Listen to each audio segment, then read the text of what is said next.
Good morning, guys. Well, it seems everything's back on track again as bonds started to trade back up with yields heading in the right direction. And just a sec, I've lost my pointer, so I'll be back in a minute. All right, sorry about that. So yeah, bonds back on track again as UK continues to pension funds continue to unload assets ahead of more rate rises in the short end from the BOE. We're seeing commodities ticking higher, so inflation is doesn't maybe not be out of the picture yet. Copper got hammered, iron ore, and so you'd expect the Aussie dollar to be weakened. Coal's looking pretty crook, wheat. Gold sideways, oil still rising, and that's going to have an effect on inflation, so that picture is not gone. All right, so ahead of us we have non-farm payrolls tonight, and that'll be keenly watched to see if we're going into stagflation. So anything sort of under maybe 220, or certainly anything under 200, and you'll see the US dollar just go rampant. Anything over sort of maybe over 260, and depending how far over, you might see a sell-off in the US dollar, but it won't be sustained. It won't be too much. It won't be too much in it, because the picture hasn't really.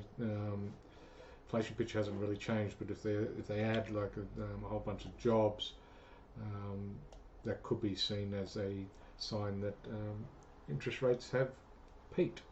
And that's the way the market reads it, right? So overnight we saw a start in stocks which turned around again, dead cat bounce, as they say, and we'll be looking to potentially sell that.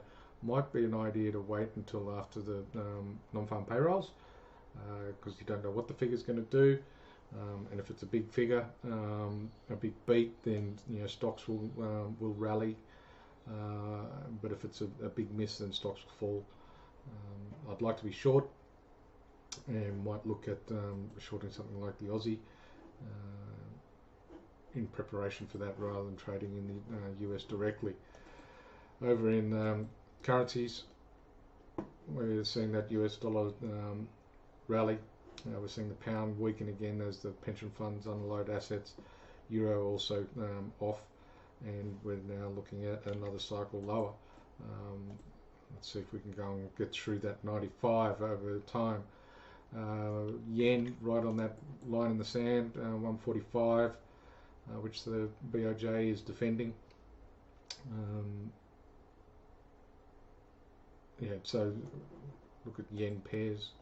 I would look at something like the euro yen, pound yen, Aussie yen, anything but the dollar yen, because you've got two strong currencies. It's just going to hang around that 145 as BOJ defends it, but the US dollar's bid.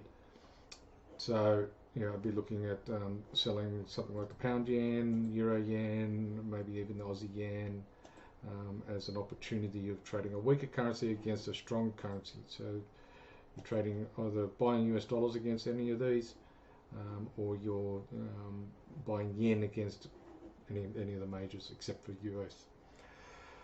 With that in mind, you guys have a good weekend, be safe around non-farm, and we shall see you on Monday.